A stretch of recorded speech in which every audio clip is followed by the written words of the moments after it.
Bien bonjour, aujourd'hui nous sommes réunis pour travailler sur les formes en an et nous allons prendre le poème Mon rêve familier comme support. Alors c'est une leçon d'orthographe qui associe aussi une notion de grammaire. Quand vous lisez le poème, vous apercevez que vous avez trois formes en dans ce poème. Pénétrant au vers 1, transparent au premier vers du deuxième quatrain, donc au vers 5, et puis pleurant à la fin du deuxième quatrain. Il faut savoir si ces formes sont invariables ou bien si on va pouvoir les accorder et donc définir quelle sera la classe grammaticale de ces formes en an pour pouvoir les orthographier en se projetant notamment dans une situation de dictée. Donc on va dénombrer deux types de formes de an. D'un côté les adjectifs verbaux qui vont s'accorder et de l'autre les participes présents qui eux sont invariables.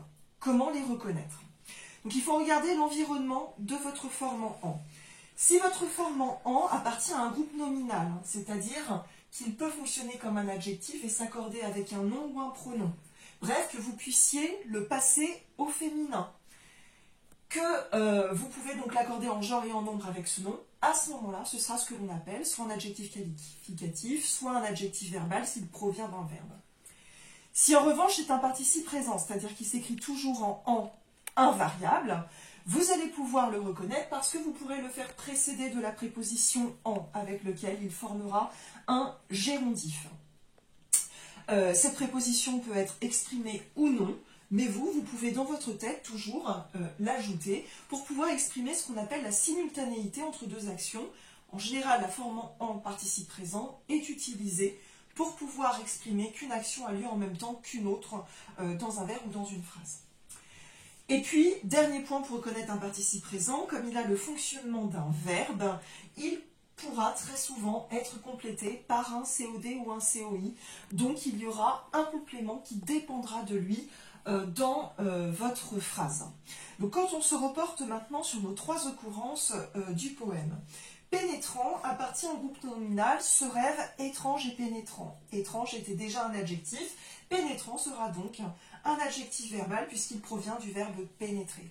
Ce qui veut dire que si vous aviez ce groupe nominal à écrire au pluriel, ceci donnerait ces rêves étranges et pénétrants, et il y aurait donc un S à ajouter à étrange et pénétrant.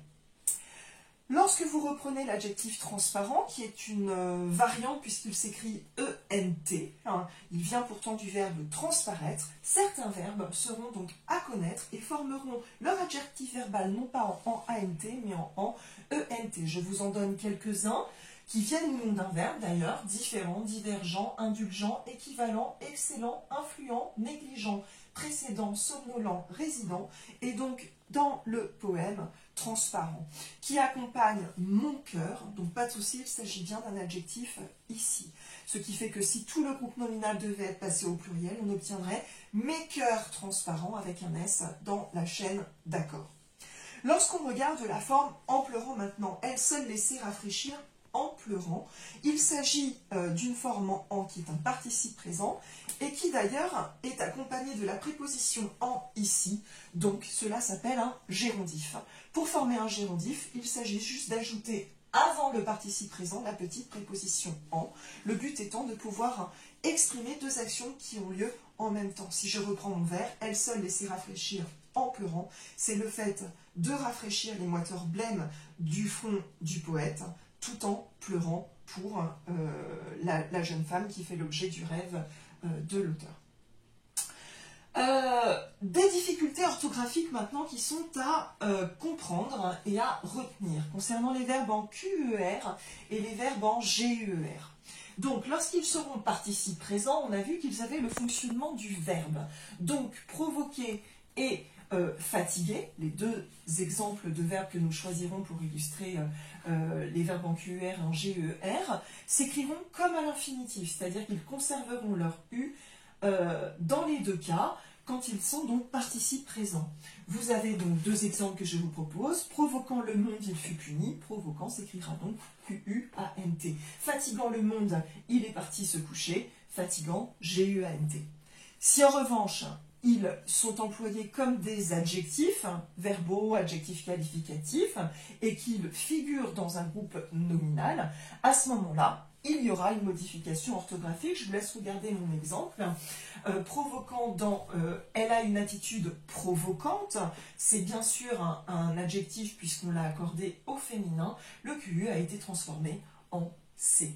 Donc, pour savoir si vous devez accorder ou non, s'il s'agit bien d'un adjectif, je vous renvoie aux règles du tableau. Et puis, vous essayez toujours de mettre votre groupe nominal, s'il était au masculin, au féminin, pour voir si vous auriez un accord ou non. Pour le verbe GUER, fatigué, dans ils sont fatigants, vous avez un adjectif qui est attribut du sujet il. Fatigant va donc s'accorder avec il au masculin pluriel, c'est pour ça qu'il s'écrit TS. En étant adjectif, il perd son U. Voilà pour les principales règles à connaître pour pouvoir dissocier les deux formes en adjectifs verbaux ou bien participes présents. Merci de m'avoir écouté et je vous laisse faire vos exercices. À bientôt.